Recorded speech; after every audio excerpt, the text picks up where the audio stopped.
Hi friends, இன்றைக்கி நம்ம 10 நிமிஷத்தில் பஜ்ஜி மாவு வச்சு எப்படி ஆனியன் போண்டா பண்ணுறதாங்க பார்க்க போகிறோம். இது ரொம்பவே சிம்பிளான ரெசிபிங்க. இதுக்கு தேவையானது 3 மீடியம் சைஸில் வெங்காயங்க, அதை நல்லா நீல வாக்கில் கட் பண்ணி எடுத்துக்கோங்க. அப்புறமா கொத்தமல்லி பொடிசாக கட் பண்ணி சேர்த்துக்கோங்க. கருவேப்பிலை பொடிசாக கட் பண்ணி சேர்த்துக்கோங்க. 2 பச்சை மிளகாய் பொடிசாக கட் பண்ணி சேர்த்துக்கோங்க.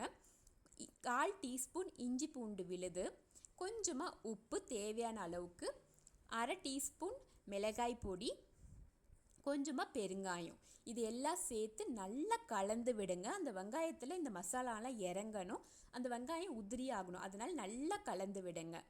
அதுக்கப்புறமா நீங்கள் இதில் பஜ்ஜி மாவு ஆட் பண்ணலாம். கொஞ்சம் கொஞ்சமாக ஆட் பண்ணுங்கள். நான் 1/2 கிலோ பேக்கெட்டில் கால்வாசி தான் யூஸ் பண்ணியிருக்கேன். அது நீங்கள் நல்லா தண்ணி ஊற்றிட்டு கொஞ்சம் ஆட் பண்ணி விடுங்க. அதுக்கு முன்னாடி கொஞ்சம் எண்ணெய் சேர்த்துக்கோங்க, நல்லா மொறுமொறுப்பாக வரும்.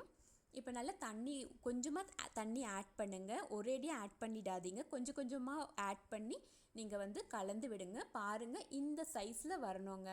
இந்த கையில் நீங்கள் பிடிச்சிங்கன்னா உங்களுக்கு ஒரு உருண்டை பிடிக்கிற அளவுக்கு அந்த இது பதம் இருக்கணுங்க. இதுதான் கரெக்டான பதம். இப்போ நான் ஒரு வானல் எடுத்து ஸ்டவ் ஆன் பண்ணி நல்லா எண்ணெய் சூடானதுக்கு அப்புறமா நீங்கள் இது நல்லா ரவுண்ட் ஷேப்பில் நீங்கள் எண்ணெயில் போடுங்க. உங்களுக்கு என்ன ஷேப் வேணுமோ அந்த ஷேப்பில் நீங்கள் போண்டா பண்ணலாம். இப்போ நல்லா வேக விடுங்க. உடனே திருப்பி போட்டுறாதீங்க, நல்லா வேக விடுங்க. ஒரு சைடு வெந்ததுக்கு அப்புறமா திருப்பி போடுங்க. போட்டதுக்கு அப்புறமா இது இன்னும் கொஞ்சம் நேரம் 2 சைடும் நல்லா வெந்ததுக்கு அப்புறமா நீங்கள் இதை எடுக்கணும்.